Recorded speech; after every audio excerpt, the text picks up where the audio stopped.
We've talked about this many times before. They're not furries, they're pirates. They're called for hires because Konami thought they were going to be funny and make a pun out of it. I don't know what they were thinking either, but the deck works well enough that it can serve our purposes just well. Will do, boss. Duelists from all around the world, greetings, welcome back to Team Snack, your own personal, low-quality Yu-Gi-Oh! Channel. My name is Midas and today I'm going to be profiling another deck for you guys, and this time it's called For Hires. The deck with the worst or best pun in the entire game. Your choice, you decide on what you think about it.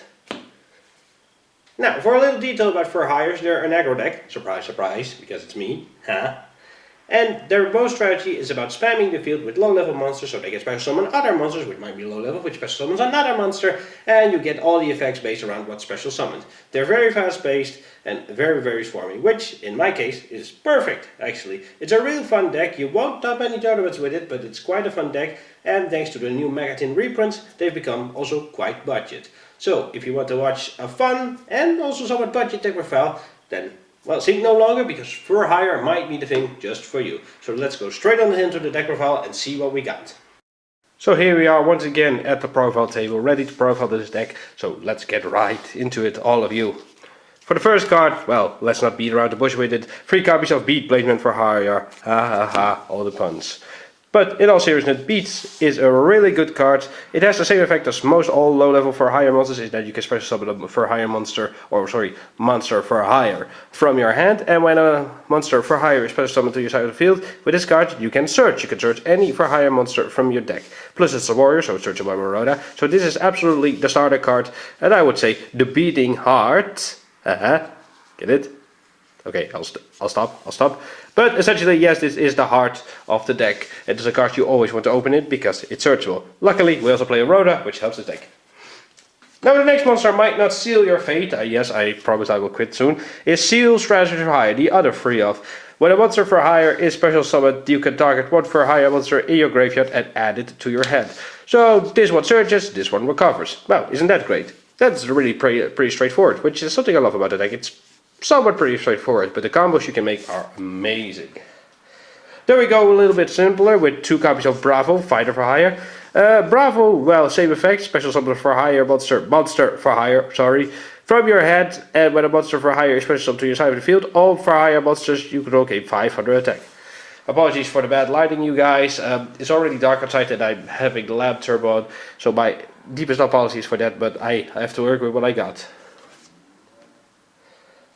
Next up we have 2 copies of Velo, Messenger For Hire. This cute little guy really helps the deck a lot, because when a monster For Hire is special summoned to your field, you special summon one monster For Hire from your graveyard, and special summon it in defense mode, but when it leaves the field it goes to the bottom of your deck. So yeah, an incredible revival card. This is basically Mayhem For Hire, but in monster form.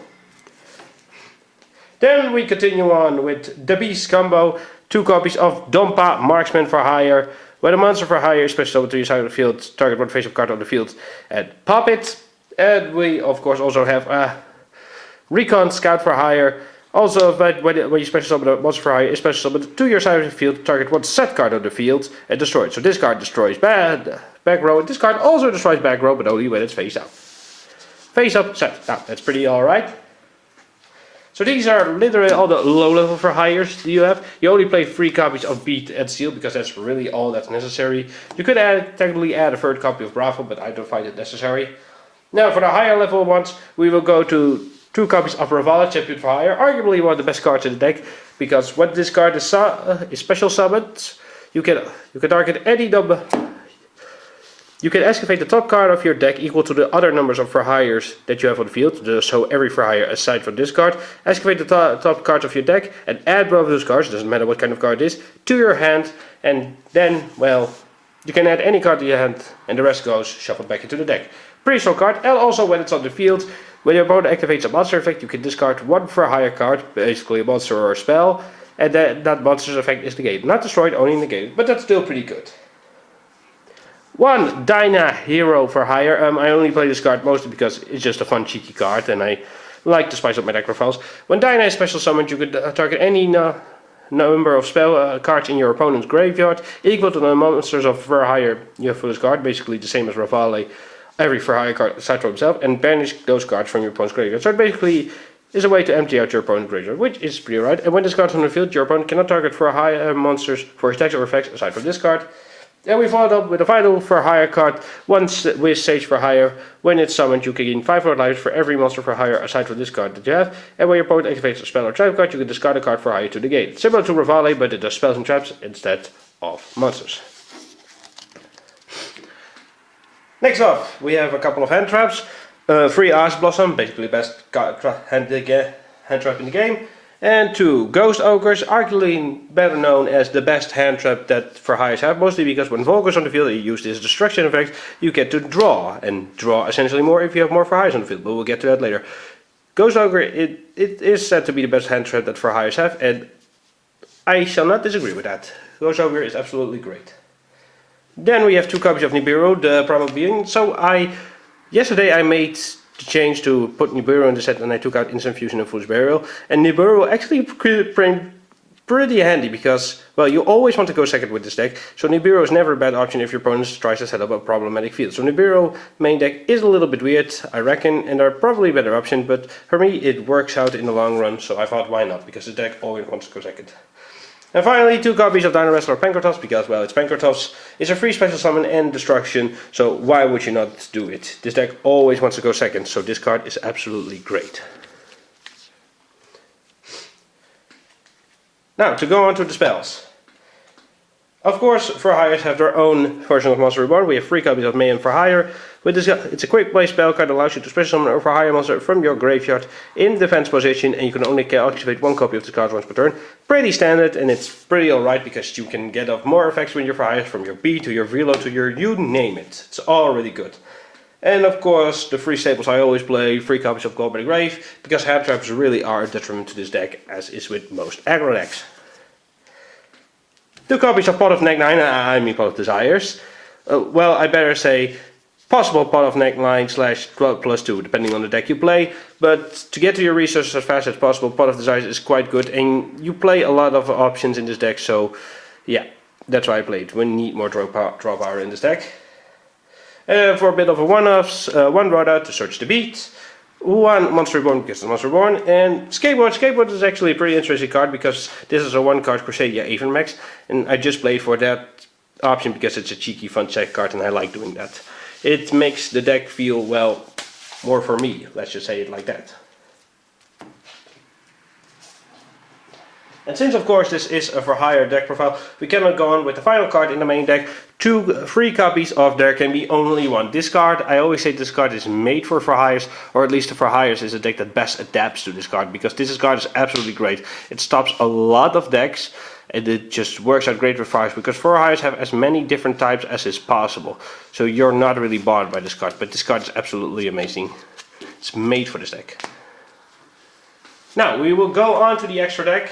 And well, let's not waste any more time with the boss monster of the deck, sort of. 2 copies of Vogo, Justice for Hire. This card is absolutely great for hires. It requires 3 monsters with different types, and it cannot be used as link material.